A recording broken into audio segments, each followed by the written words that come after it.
Hello everyone and welcome back You? to the Cyclocross Social podcast. That was Issam blasting in your ear. Thank you for being here, Issam. Oh, that's gonna stay in? Alright, well, yeah, thank you for having me. We are going to be discussing two races, the Exact Cross in Mol and the Super Prestige in Gullegem. Two races with not the greatest start list, and considering I was frozen from yesterday, I think it was good that we recorded today. It's been a very busy period of time, so just a little breather for one day was actually quite nice. I was in bed at a reasonable hour yesterday and got some nice sleep today. I was in Zonhoven for the training, and tomorrow the last race of the Christmas block. But yeah, let's start with the race in Mol Issam. We said we would only come back if it wasn't a boring race, and I mean, I think there is a case to be made that it indeed wasn't a boring race, just already because of the conditions. Snow coming down, very, very cold. Started snowing about with 2 laps to go in the women's race, and the men certainly raced in just a downfall of snow for almost the entirety of the race. The main story, of course, the crash of Wout van Aert. We were looking at a duel, but one that didn't really have a heavy load to it. Van der Poel rode away early on, never really got a big gap. Van Aert came across, Aerts was there for a while, Orts came back, but Aerts and Orts never contended. Van der Poel and Van Aert were at the front. Not really many attacks being dealt, just them together in front of quite a large crowd. And then, with a few laps to go, the inevitable. It was a risk all day, we saw it. Felipe Orts crashed, there were a few other people that went down. And then Van Aert sadly also going down on one of these corners where he went from tarmac to grass. He slid out, initially didn't seem too hurt, but then went out of the race in the pits in tears, went to the hospital, a fracture in his ankle, cross season over, Spring Classics campaign jeopardized, no battle, Van der Poel on to the win. As the crowds were flooding the exit of the course, probably over half of the spectators left as soon as Van Aert was out. Aerts took second place. He was in a little bit of a no man's land. Orts making a little bit of a push, but never really a threat there. Orts claiming third place despite a crash. He came back to overtake Viseuren. A very unfortunate ending there, Issam, for what was a... It was entertaining in the sense that the front duo was together, but much like in Diegem, you were kind of waiting for an explosion. You were waiting for a real attack, and now they were together, and it was a real pleasure to watch. Heroic conditions. I mean, this just shows you what warriors these cyclocross riders are and what makes cyclocross beautiful. No matter the conditions, there's a race. I mean, I checked the weather protocol and the regulations, and it says weather cancellation only in case of difficult weather, strong winds, heavy snowfall, or temperatures below minus 15 Celsius. So that definitely wasn't the case yet, but very cold, very tough conditions, and as a result, I think unfortunately, of those conditions, Van Aert went out. I don't really think it's a reason to be overly critical of racing in those conditions myself. I mean, it's nothing we haven't seen before. Snow races like this used to be the standard over Christmas. 2014, I think, that winter, 2013, 2014 perhaps it was. Almost every race in Christmas was in the snow. It's just become a lot rarer with climate change, and now we got one of those kind of old school races a bit if you want, but it's still sad to see Van Aert, even it was maybe a combination of bad luck, bad technical aspect in that corner, those things together. Above all, we should conclude that it's unfortunate. Yeah, I think that's probably the best way to put it. It's unfortunate. It's a bit of bad luck, I guess, as well, because we saw Philippe Ports crash in that very same corner, and he was able to get away from that and even finish on the podium. Keep that position on the podium. So crash out in such a way, and as you said, it could have implications maybe even for the Spring Classics and the preparation he has to go through for that. So it's a huge shame. I think the race became definitely interesting with the crash of Van der Poel because it was already kind of heading towards a Van der Poel that was superior through the sand and Van Aert that was having a good day but was probably not going to be able to match it. And then I think with that crash, it kind of brought them to a difference in level where Van der Poel was not really going to be able to pull away midway through the race and had to be a bit more patient and wait. And I guess in the end that was probably maybe even his luck because then you don't really take that many risks. And even when he was leading, he that was maybe the first time he was starting to take risks again after his crash. Makes a small mistake, but he's able to catch it. And Van Aert, maybe he reacts a little bit on that. Maybe he feels a similar situation, but doesn't really know what to do with it, and crashes down. And yeah, it's unfortunate that it has to end this way, and it's a real shame.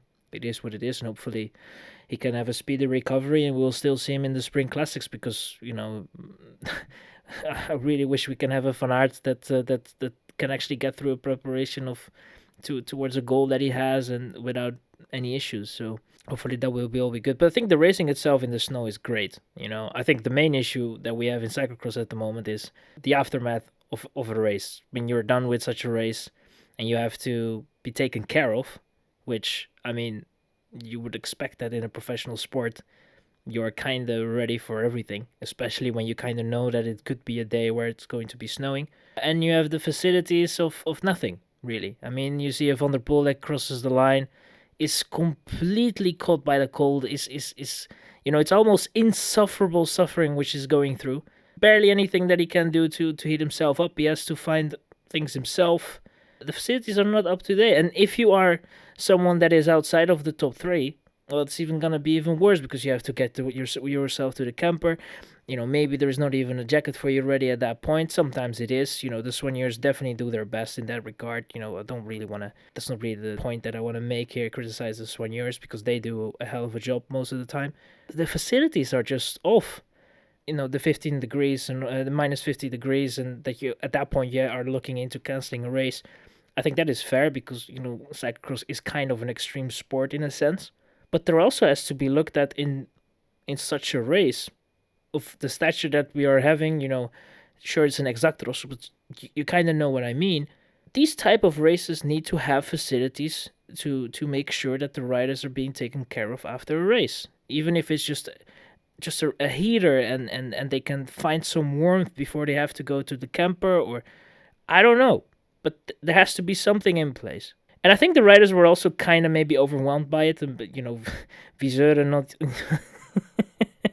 not using any gloves was definitely a I don't know if that was a choice. If it was a choice, that was a very brave one. If it wasn't a choice, it was definitely going to be a day of suffering. We saw even Van der Poel with gloves blowing trying to blow some hot air in it, or at least trying to have a sort of a feeling. And it's just different circumstances that you have to deal with, something that we don't really see that often in cyclocross in the last couple of years at least. And as you said, in the early days it was a regular happening in a sense. It was almost every winter you had a couple of races where it was or snowing or it was kind of slippery, and you had to be on your toes. So it was great to see it on my screen. It was unfortunate that we saw the Van Aert crash. I hope that the others that had their crashes and didn't really have the same attention that Van Aert had, got through it well, and if they didn't, are recovering well, and wish them a speedy recovery overall. So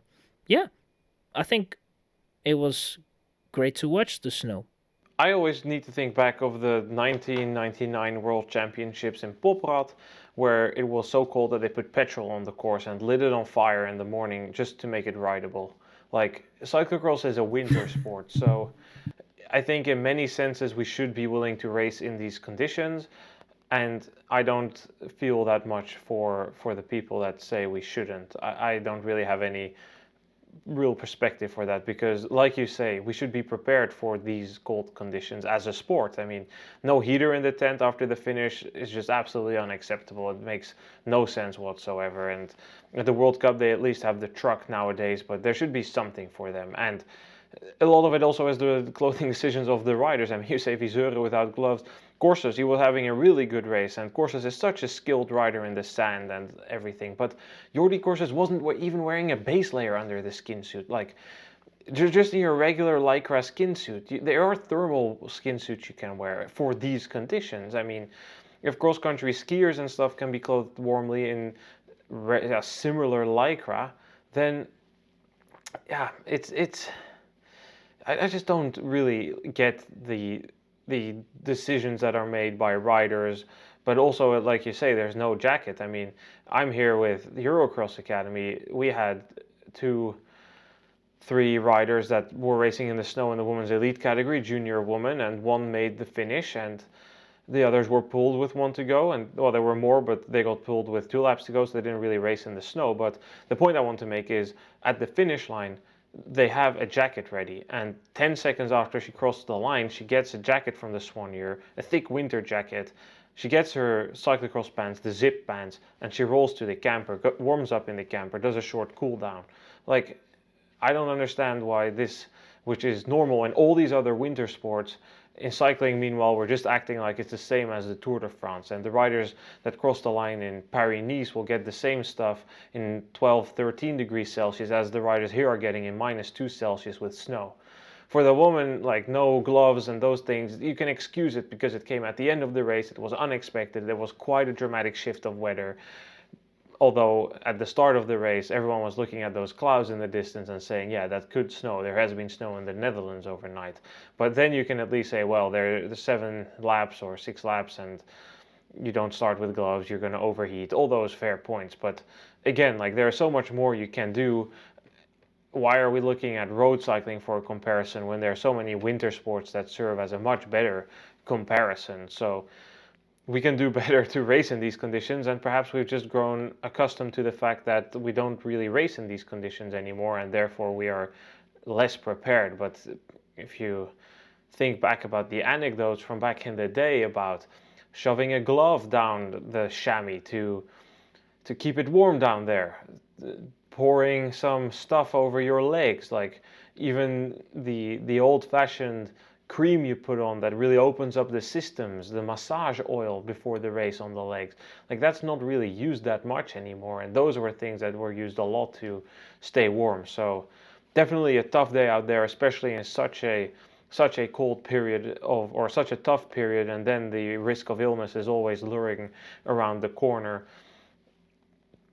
I don't really have that much to say of the race other than that I really like the course. Maybe 2 things. First of all, it's funny, it's snowing.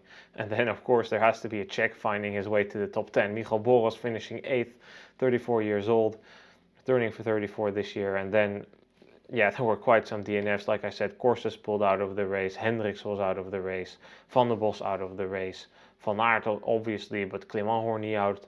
Bramsprangers. There were lots of riders leaving the race, either due to crashes or just simply because of the cold, and just 13 guys made the lead lap. It's a quick lap, but nevertheless, the one rider I would maybe like to discuss a bit here is Thomas Meen. We were having some relatively high expectations for him because last year he had a really good season. He really did well in some of these muddy World Cup races, finishing 6th in Besançon. That was a tremendous, tremendous ride. He also did quite well in some of the other TV crosses here in Belgium. Got a 10th place in Maasmechelen, good sprint there at the end of the race. I believe that was against Kevin Kuhn.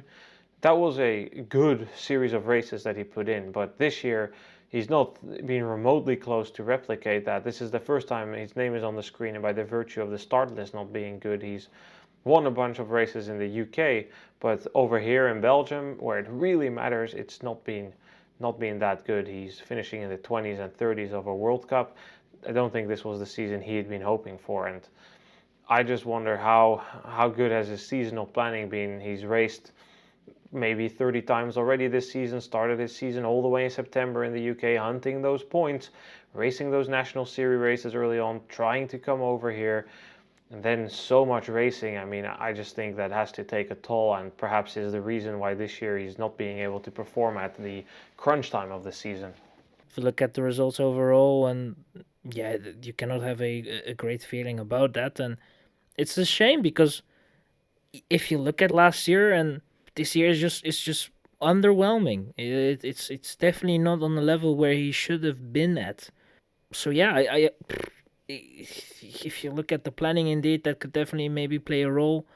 These are the most important weeks that we kind of have in cyclocross. If you know, kind of disregard the nationals and the world championships, of course, also European championships, but you kind of understand what I mean. These are very important weeks overall. The Christmas period. You want to be somewhat at your best in this season right now because you can see there are quite some implications if you miss a race here or miss a race there, or you're injured for some reason and you have to miss a couple of races. It can really hurt your classification aspirations. And Min is not really a rider that should be looking all too much into the classifications that are there. But you still want to be up there in the bigger races, so that hasn't been really the case. But there's not really much you can do at this point to save your season, right? It's not like you are now going to all of a sudden get way better and be up there. So you kind of have to do it with what you have, try to maximize the results, look at what went wrong, assess that, and see what you can do better in the next season. Because I feel that he is a rider that has that potential to at least replicate what he did last season and improve on that even. It's a difficult period, I guess, for a rider if you know you can do better, but it doesn't really come out. But you gotta be honest to yourself. The team has to be honest, and you gotta try and get better. And whatever the changes will be, that is up to him and the ones that are his entourage and everyone around him and the coaches and all that. And they have to look into that. Hopefully, they will find a solution. Hey, then the women's race in Mol, we had a win for Alvarado. She was in a leading group of 4 or 5 riders early on in the race. Semanova was there, Bakker, we had Brouwers Moor there with Alvarado, but with a few laps to go, she broke clear. I don't really recall the exact moment, but Bakker again made a good impression. I always had, and I still think that is the right idea, that she is the best on these muddy courses like Dendermonde in the past, but she's this period made a quite strong impression on these. Okay, the start list wasn't as great, but in these races like Hofstade and Mol, she's really shown herself to, and I think that's maybe due to the virtue of her power, that she's able to push into these sand sections further and then with her long legs run quite good, but really get some good results on these races. I mean, that I think is something I certainly noticed over this Christmas period, also with the 9th place in Antwerp, 11th in Koksijde. Those are some good results for Manon Bakker, and something that I haven't necessarily seen her do in previous years in these type of races. I mean, yeah, last year she finished on the podium in Lille, and perhaps that was a sign of what was to come in hindsight. But I think she definitely made a lot of improvements there and managed to stay relatively close with Alvarado, both of them late entries. And I would say that the organizers were kind of, I wouldn't necessarily say lucky, because they made an effort to get both of these riders at the end of the race, but they definitely needed that some star names on the women's side, because on the men's side with those DNFs it thinned out quite quickly in the top 10. I mean, 38-year-old Tom Meeuwse got a top 10 there, and here on the women's side definitely an opportunity for riders who don't really finish in the top 10 every day to show themselves. But Bakker gave a good run for Alvarado, but where in the past maybe we would have expected, hey, Julie Brouwers, she could do well here, she is a real good sand rider. I think my main takeaway was that Bakker has improved a lot, but not enough to beat Alvarado, who did what we would expect from a rider of her stature, take the win here. And yeah, for her, I think we're just going to keep looking, and maybe we get an answer tomorrow or else in Zonhof, or not in Zonhof, at the Nationals in Huibergen, which is a semi-sandy course. Can Alvarado replicate what she showed in Antwerp at some point, or was that really a one-off? Yeah, that is going to be, because if you look at the field currently, that is going to be one of the main questions that we will be having in the next coming weeks. Is Alvarado going to be able to at some point challenge Brandt? We will get an answer, I guess, maybe even tomorrow, but I don't really think so. But maybe in a couple of weeks. There is still some room for her to improve. It could maybe even be the case that she's already thinking about it, in a sense, about the World Championships. And yeah, I mean, with the race itself, she did what she had to do. It was a smart race in that regard. Kind of, choose her moment very, very carefully. Got the gap, and then it's difficult for someone like Bakker. Bakker hasn't really shown that level that she was going to be able to challenge Alvarado. Alvarado really had to be on a bad day, in a sense, for Bakker to really bring up that challenge. But I think that Bakker, nevertheless, I might be maybe a bit exaggerating in with this statement, but maybe she's somewhat saving her career. I'm not saying that will be with the Roodhoofd brothers. It is, I guess, important for a rider that in the position that she is, to have decent results. And these are, I guess, the decent results that you kind of need to have. We have seen it in Hofstade, now we see it again in Mol. You just gotta try and seize those opportunities, use those opportunities, make the best out of those races. Don't really look at the starting field because, as I said, no one is going to remember the starting field come summertime, and then decisions will be made in terms of maybe a new squad, or maybe trying to find your last rider, left or right. Maybe the Roto brothers will have a think, and will try to keep her in the squad. Who knows? But it is important, I guess, when you have these opportunities to make use of them, and she has done that in this Christmas period, in my opinion. And let's see what that will bring. Hopefully, she can even improve on that in this season. I think there are still some opportunities coming for her. Definitely also in the later phase of the season, maybe even after the Worlds. There's still some races left there, I guess, where you could have some noticeable results. And overall, she can try and get, even in the races where it's a bit more stacked, try and move up a little bit more than where she usually is at. So I think that Bakker definitely has got herself some positives out of this Christmas period.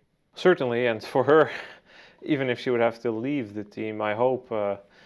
I just needed to think back of this thing you told me a few days ago from the Africa Cup of Nations, where some team didn't really perform well, and then they. You need to tell me those details again, Issam. I just don't hope that we'll ever reach that level in cyclocross. I uh, I hope I say it correctly, but it was, I know it was the country Gabon. It was they qualified for the AFCON, the Africa Cup, and they finished fourth. I think they only got 2 points. The minister of sport from the country of Gabon was not so very happy and pleased with the results, and he thought it was a great idea, or I guess he really thought it was.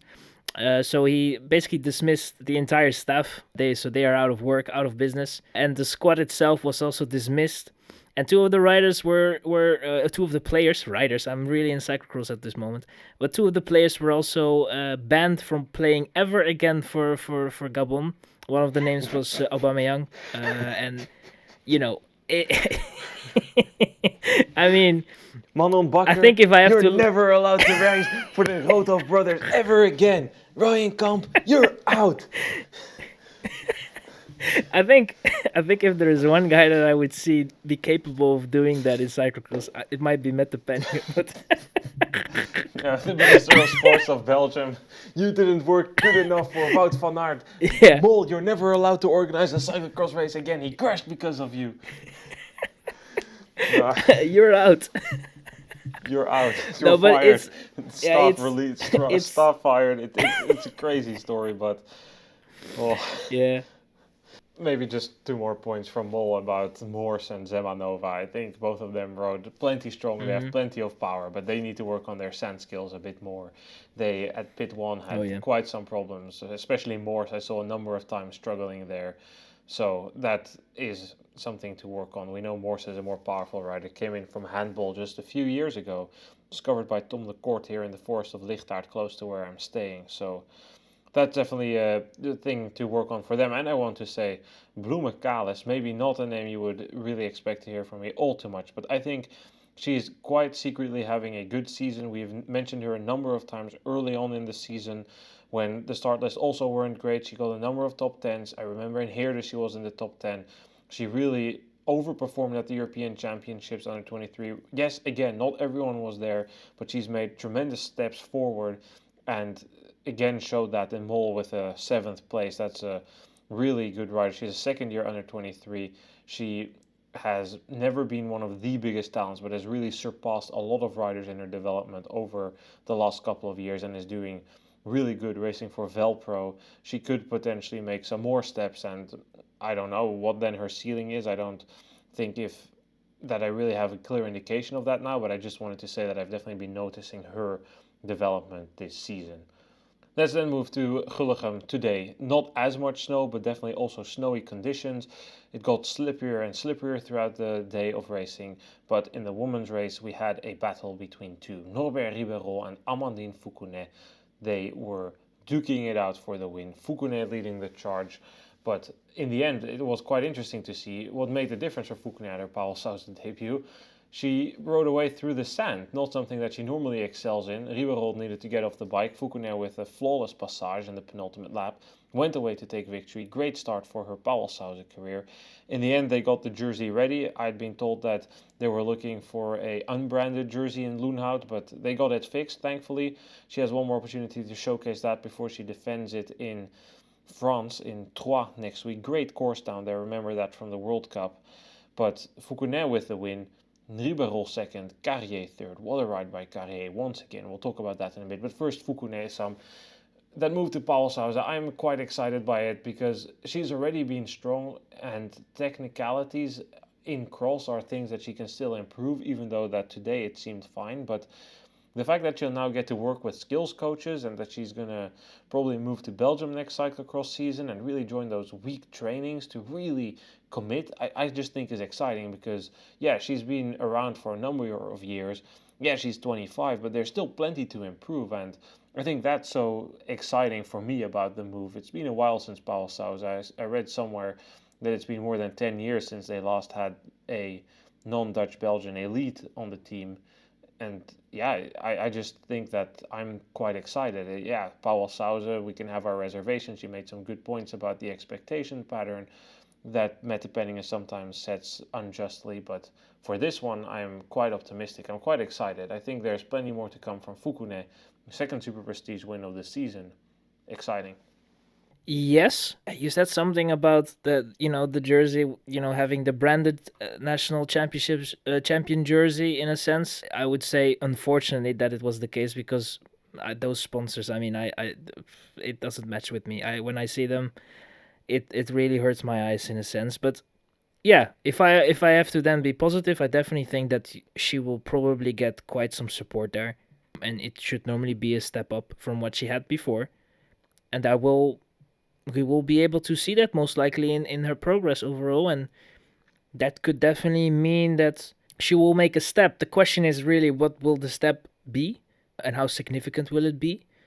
But no doubt she's in that regard, she's in good hands, and it's really, as I said there before, it's the expectations, I hope that they are realistic. I think they are, in a sense, because you have seen the results already, and I think overall that she can. There's some room for improvements, but overall the improvements that she already has made kind of show that she's maybe in a sense a fast learner and should normally be able to pick it up quite well. So I think with the right people around her, that could end up as a dream collaboration, and that is kind of what we wanted. She's now not out of a job in a sense. She has the support. She can combine this with a road campaign, which is also, I guess, for her development in a sense, and ambitions important. I think there's plenty of positives to take from, and it's just great to see her again. Winning another race in the Super Prestige, being up there in the classification. I think this season, arguably, I think at this point I can say the biggest surprise for me, the way she has been racing, the way she has been able to race at the front, the wins that she's had. I think for me this was really the revelation of the season, and by at the moment, the surprise of the season as well. Definitely a stunning season by Foucounet, and she's still in good form. So tomorrow, another great opportunity for her in Zonhoven. That course is so hard, and that's really the new course now. They do the Cal twice the elevation. It's really difficult. The big engines come to the forefront. I'm stoked for that. I was there today during the training, watching this on the phone on top of my camera during the pre-ride. It was a good one. It was a nice one, and Foucounet with a win, you just love to see it. Riberold second, also a good one for her. She's really improved a lot. She had a small dip earlier, kind of after the European Championships or the beginning of the Christmas period. That's kind of that period. It wasn't too great. Probably it was more at the beginning of the Christmas period, now I think about it. But she's really recovered well. She's had a good streak of results. 5th in Dendermonde, 5th in Loenhout. It was good. Poel, and then now in Gullegem, a good one. So also good to see her up there. Van Alphen, normally a name that a few weeks ago we would have said had been a contender here for the win. But before we talk about Carrier, I just want to say, it's like you said earlier, it's so hard at this point to really come back from fatigue. That's really the case, I think, what you're seeing for Van Alphen. We discussed around Terralba, like yeah, she's not doing that training camp now. She's enjoying the World Cup Leaders Day, and rightfully so, rightfully so. But you can definitely see a decline in her form. Question is that bad? Her season is already a success. She's going to finish second in the World Cup normally, win the Super Prestige if everything goes okay in the last race of the season, get a good classification in the X2O trophy. That's a lot of prize money she's raking in. She has a medal at the European Championships, great season. So does it really matter? I don't know, but it's definitely something I think that overall should be looked into, because she's going to race 8 out of the 12 races, and that's just from doing the Super Prestige and World Cup. And that builds so much fatigue. Like, it's just undoable to go for all of them. And again, this just really hurts the position of the riders. And what you're seeing with Van Alpha, I think, is just a result of that, pretty much, of a rider trying to do a full season, but then coming into the World Cup not being as good as Brandt, as dominant, that you can have the luxury to say, oh, well, I'll skip one and then still be up there. And you're really seeing the effects of that taking a wear on Van Alpha. I mean, she tried in the beginning of the race, you could see it, but there was just nothing left. She's running on fumes at this point. Yeah, and that is also kind of part of the season that we are in right now, because we have a ridiculous amount of races, and for some riders it will just, if they didn't plan the season in their favor, I guess maybe that's how you can kind of see it as. If you don't do that, then you just kind of gotta get hurt at some point, and it depends from person to person. It's not something that everyone has in similar fashion. Some riders are definitely capable of doing more races, and being able to get through the Christmas period better despite the amount of races that they have to get through. And others don't really have that. So it's definitely a personal thing, but you can definitely see with, Mol, kind of the circumstances, I guess, and the course itself kind of didn't really show it that well. But today you saw it. It was some riders, they had to just like generational blow ups. But as you said, there's not really that much of a downside there, because in all the classifications she wants to be good at, with the World Cup and the Super Prestige, she's doing very well. And I think that if you were telling me that in the beginning of the season, I would say, meh, I don't really see that happening. We didn't see a lot of things happening. So I guess, in a sense, some of those predictions, it's not really. We're not really that good at it. Some things we have seen well, but I think this for sure, we were hoping that it would happen, because we felt that she was in a point in her career, Van Alpha, to make that step. And she has done it. So I think that is a positive, and you just kind of gotta hope that after the Christmas period you're able to regroup, get better, and then the nationals already arrive, and just try to get in a better rhythm and feel a bit more relaxed, and hopefully the rest will do wonders. That is kind of what you have to hope for at this point. And I look forward to the next goals that are there. But for her, I think if she's able just to do what she's doing right now and continue on the season and just ride it out, I guess, in a sense, I think she can look back at a very successful season. But for sure, when you're at this point of the season, you're looking at those nationals, you're looking at those world championships, and you're like, I would really like to have a good result there as well. And you are going to try and set those goals, and hopefully the body will somewhat react and help achieving that. So I think that her season is not done yet, but we should not be surprised if there is not really going to be a peak anymore. So that will be, I guess, interesting to see if she's going to be able to really bounce back from a not so good, a bit of a meh moment in the season. Yeah, that's just this time you're in. I mean, Clausel fatigue, Neff, in-race fatigue. She's done a lot of races, going to race until the World Championships, but definitely went poof, maybe watched too much Kevin Kuhn videos before the race started today. Burquier, good ride today, I must say. Really good to see her back performing like this. And Backstedt today, yeah, also not amazing, but course in the slippery conditions, not really for her. The load, like coming in your season and immediately stacking these races on top of each other, 4 within a week, that's a rough start to the season, and 1 more tomorrow, but we will see. I mean, I still think she will be the favorite for the under-23 world title, and considering the injury, I think it makes a lot of sense she races in that category. But that has kind of been blown wide open now, because Raphael Carrier, I went from, okay, she's definitely a contender for the podium after her performance in Baal, but also in Dendermonde and Zolder, to today, I mean, that was another step on top of it. We saw her last year, she was good, but the expectations last year were higher because as a first-year junior, she already showed like real good potential, but struggled with the start. But she was always very quick in the second half of the race, getting good results. Couldn't quite deliver with the pressure at the World Championships. Last year she was good. She won the World Cup in Zonhoven, very, very powerful rider. And now she's kind of improved the technique a bit, but mainly her starts. And with that comes these results today, like phenomenal second half of the race. She signed with Trinity. I have heard from 3 sources today. There were numerous team managers coming after her at the finish. But she's already signed with Trinity for mountain biking, so she's being taken care of. She already had that deal announced way before. She posted it in October on her Instagram that she had exciting stuff coming up for next year. So all those coming in now trying to scoop her up. Too late, unfortunately, because her talent was known, but apparently in Belgium, if you're not Belgian or Dutch, you have to show it in some boggy, muddy Belgian field in the Texas of Flanders rather than at the Junior World Championships. Just how it appears to work here for some team managers, but what a phenomenal ride by her and really big steps in her development as well. Now, you had to be blind if you didn't see the potential that was there. But I can understand it in a way. A result like today, it was quite exceptional. And it's on a somewhat, I guess, for Belgium overall, the entourage that tries to follow cyclocross in a sense. This is definitely a noticeable result in a sense. So I can understand it in a way, but if you have to be living under a rock if you were not aware of the talents that she has in terms of cyclocross and overall as a rider, complete rider in a sense that has some avenues to go into, the mountain biking as well.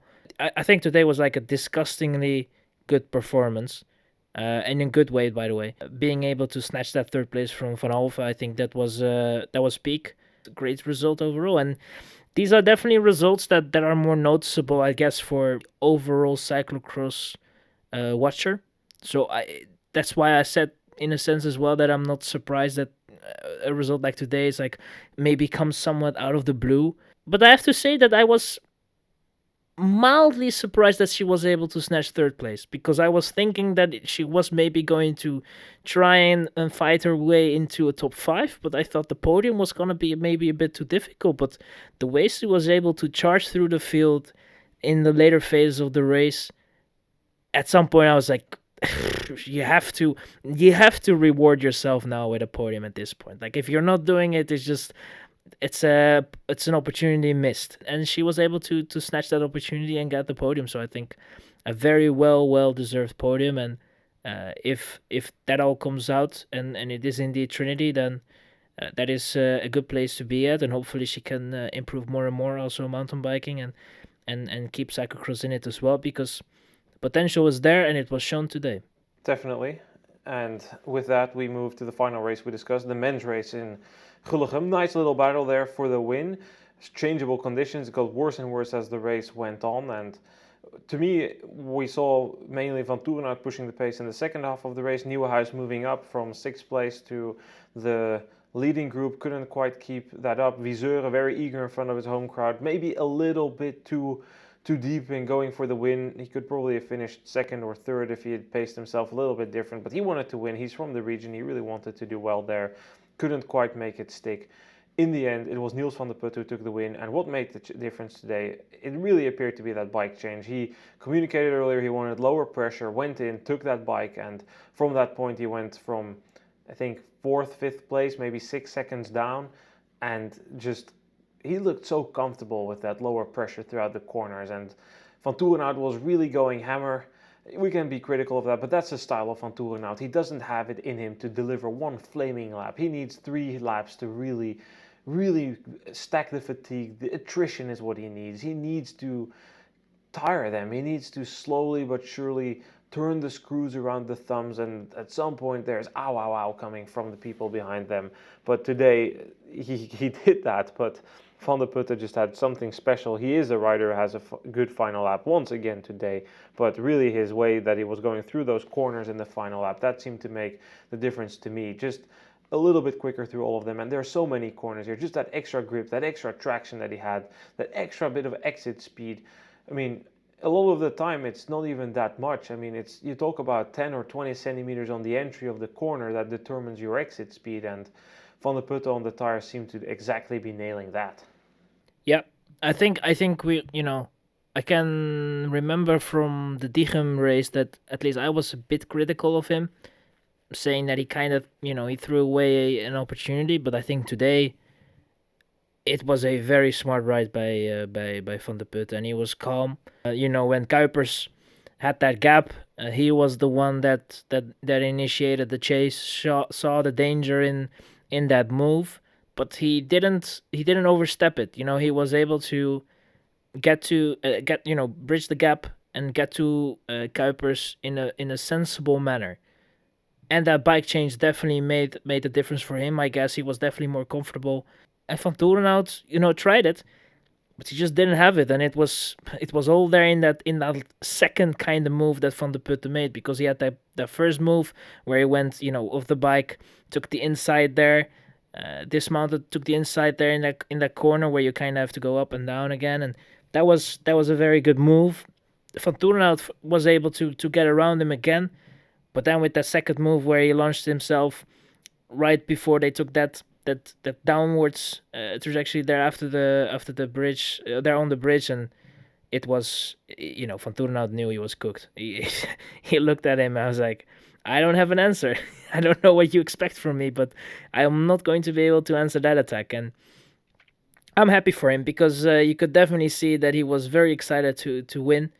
He was able to find every camera in the celebration, so I think he deserves it in a sense, because he was having a solid season, but it was kind of just, it was all kind of minor. It was all, it wasn't really, it wasn't really clicking in a sense. It wasn't appreciated enough, maybe also, because we can't really appreciate the result in a sense.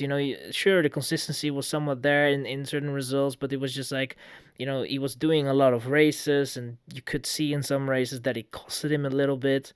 Now it all came together, and he rode a very smart race, and he was fired up. He kind of knew his assignment for the Super Prestige, and I think he passed with flying colors the test that he had today, and he holds on to the lead of the Super Prestige, and is in a, I wouldn't say in a comfortable position, but he definitely is in a position where he only has to kind of look at Van Torenhout, and that is, I guess, a comfortable position to be in going into the last race, which will be after the World Championships.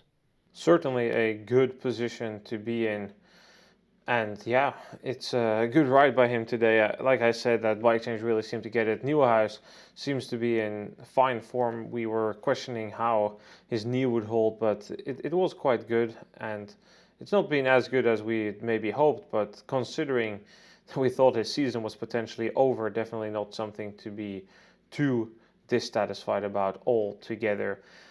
For the rest, yeah, again, the field didn't really run that deep here. We saw Gerben Kuipers again with an okay performance, but he beat Kevin Kuhn, and Felipe Ortu was probably still thawing from yesterday's race, because boy, was he cold after the finish, like many of them in Mol.